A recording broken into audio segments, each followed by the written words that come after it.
So ఈ వీడియోలో చూడండి, పాప వాళ్ళ నాన్నని ఎట్లా కోపంతో కొడుతున్నదో, బట్ వాళ్ళ మదర్ సెట్ చేసినది good example of parenting team. నేను మీ doctor Sai Praneeth, consultant pediatric intensivist at Paramitha women children hospital, Madinaguda. So యూజువల్గా కిడ్స్ అనేది కోపంతో పేరెంట్స్ కొట్టడము, వాళ్ళ చేతిలో ఏది ఉంటే దాంతో కొట్టడం జరుగుతుంటది, ప్లేట్ ఉంటే కింద పడేయడము. So they do that. So 2 things we should never do. First thing, so ఇలా ఇన్స్టెంట్ గా వాళ్ళు కోపం తెచ్చుకున్నప్పుడు మనం ఇన్స్టెంట్ గా వాళ్ళ మీద రిటర్న్ కోపం పడకూడదు, మోస్ట్ ఇంపార్టెంట్. అండ్ కొట్టకూడదు అండ్ తిట్టకూడదు. రెండోది చాలా కామన్ జరిగే ఈ జనరేషన్ పిల్లలందరూ, ఈ జనరేషన్ పేరెంట్స్ అందరూ, పిల్లవాడు తండ్రిని కానీ తల్లిని కానీ కొట్టగానే దే ఫీల్ వెరీ హ్యాపీ, నవ్వేస్తారు వెంటనే, నా బాబు ఇంత మంచి పని చేస్తుంది అని. Never ever do that. నవ్వకూడదు. ఎందుకంటే దే ఫీల్ దట్ ఇది నేను చేసేది కరెక్ట్ అని అనుకొని they keep on doing same thing. And తిట్టకూడదు. తిట్టకుంటే మొండిగా అయిపోయి మళ్ళీ అదే చేస్తుంటారు. So both are harmful. మరి ఏం చేయాలి? సో ఈ వీడియోని మీరు చూసినట్టయితే మదర్ ఫ్రస్ట్రేట్ అవ్వకుండా కామ్ గా బేబీని తీసుకెళ్ళిపోయి వేరే రూమ్ కి తీసుకెళ్ళిపోతుంది.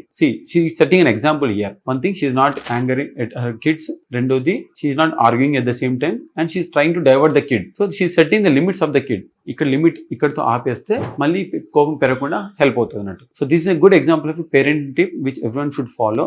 Don't get anger on your kids for simple reasons. Thank you.